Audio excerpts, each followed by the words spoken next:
Chapter 40. And it came to pass after these things that the butler of the king of Egypt and his baker had offended their lord the king of Egypt. And Pharaoh was wroth against two of his officers, against the chief of the butlers, and against the chief of the bakers. And he put them in ward, in the house of the captain of the guard, into the prison, the place where Joseph was bound. And the captain of the guard charged Joseph with them, and he served them, and they continued a season in ward. And they dreamed a dream, both of them, each man his dream in one night, each man according to the interpretation of his dream, the butler and the baker of the king of Egypt, which were bound in the prison. And Joseph came in unto them in the morning, and looked upon them, and behold, they were sad. And he asked Pharaoh's officers that were with him in the ward of his lord's house, saying, Wherefore look ye so sadly today? And they said unto him, We have dreamed a dream, and there is no interpreter of it. And Joseph said unto them, Do not interpretations belong to God? Tell me them, I pray you. And the chief butler told his dream to Joseph, and said to him, In my dream, behold, a vine was before me. And in the vine were 3 branches, and it was as though it budded. And her blossoms shot forth, and the clusters thereof brought forth ripe grapes.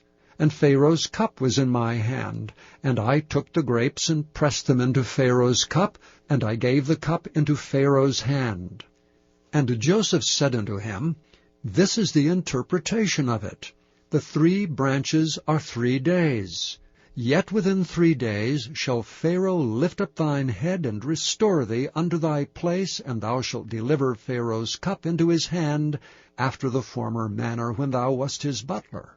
But think on me when it shall be well with thee, and show kindness, I pray thee, unto me, and make mention of me unto Pharaoh, and bring me out of this house. For indeed I was stolen away out of the land of the Hebrews, and here also have I done nothing that they should put me into the dungeon.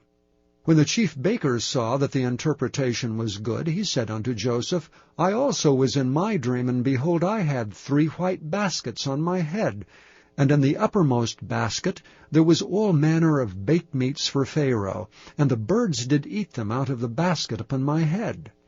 And Joseph answered and said, This is the interpretation thereof. The 3 baskets are 3 days. Yet within 3 days shall Pharaoh lift up thy head from off thee, and shall hang thee on a tree, and the birds shall eat thy flesh from off thee. And it came to pass the 3rd day, which was Pharaoh's birthday, that he made a feast unto all his servants, and he lifted up the head of the chief butler and the chief baker among his servants. And he restored the chief butler unto his butlership again, and he gave the cup into Pharaoh's hand. But he hanged the chief baker, as Joseph had interpreted to them. Yet did not the chief butler remember Joseph, but forgat him.